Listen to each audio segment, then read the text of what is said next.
You mentioned Cordarrelle Patterson. He has a game-time call due to an ankle injury, and it's been fun to watch his career, kind of a delayed reaction flourish. I remember his contract year with the Vikings, fourth season there, they started using him as a gunner on the punt team, and they realized he's not just a kick returner and a guy who can't figure out how to be a receiver. There's more there. And then as he moves around the league a little bit and develops more skills, and he becomes a guy who lines up in the backfield on a consistent basis. Was in New England. He's technically a running back for fantasy football purposes. He lines up at receiver, and he does a better job running routes than he did in Minnesota. He does all sorts of things.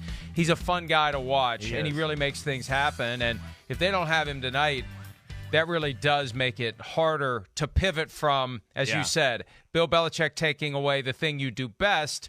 You need to have a counter.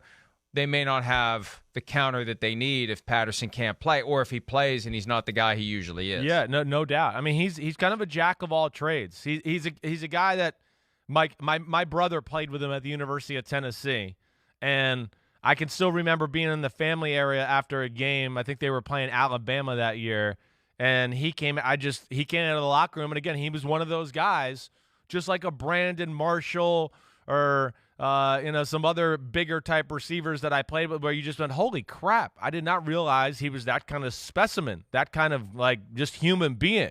He has got big, broad shoulders. He is rocked up. Like you said, he can do everything as far as wide receiver, running back, awesome at special teams. He can be an awesome blocker as a wide receiver. He really does it all, and he creates mismatch issues. Remember, we had a game. He had a game a few weeks ago. I can't remember exactly which one it was, but Drew Brees broke a play down because he was in at running back. So they split him out at wide receiver, and they motioned him out there. Well, what happened? The team was playing man, and they sent a linebacker out there with him. Because, usually when the running back goes out, you send a safety or a linebacker to cover him if you're in man-to-man. Well, you can't do that with that guy. You've basically gone, we got a linebacker covering a receiver who runs 4-3. But, he plays running back because he's tough and physical and do all that too. So that's where he's special and where he was really good for Atlanta, because he causes some problems for the defense as far as, how do we treat him? What personnel set are we in here? How are we going to do that? What coverages are we going to call? Because they might split him out. He might be a tailback. And to not have him certainly will hurt their offense tonight.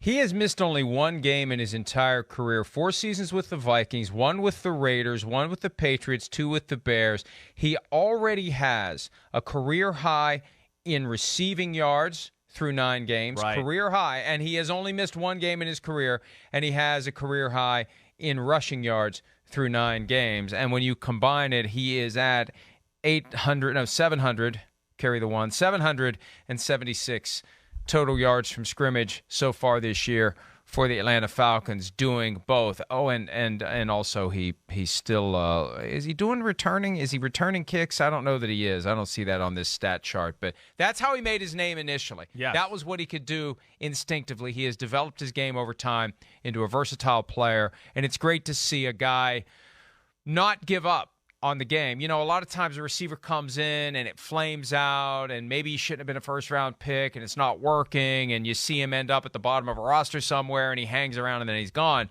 He's really found a way to just become a football player. Yeah, that's right, Mike. That's it. You're right. I'm surprised the Patriots didn't keep him around. Yeah, this is exactly the kind of guy the Patriots would love to have. You're right. He is. He is that kind of guy. I think that's why they got him originally, because, he is that guy that's mismatches, and he's awesome on special teams. We know how the Patriots value that type of player. But I think you said it well. He hung in there, and he said, okay, I'm not the perfect receiver, but I'm still a specimen. I love the game, and I'm going to be a football player. So hopefully he can go tonight, because that will make it a little more intriguing. I like to see what Belichick would have to do there. So that's the problem for the Atlanta offense. And then if you switch it over to the Atlanta defense, right, with a little bit the same story, like respect to Dean Pease and Arthur Smith throughout the defense plays for the better part of the year. Not last week, of course, but they're not. They're in a rebuild there. They could say what they want. Hi, I'm Mike Tirico, and thanks for watching. Make sure to hit subscribe for the latest news and highlights from NBC Sports.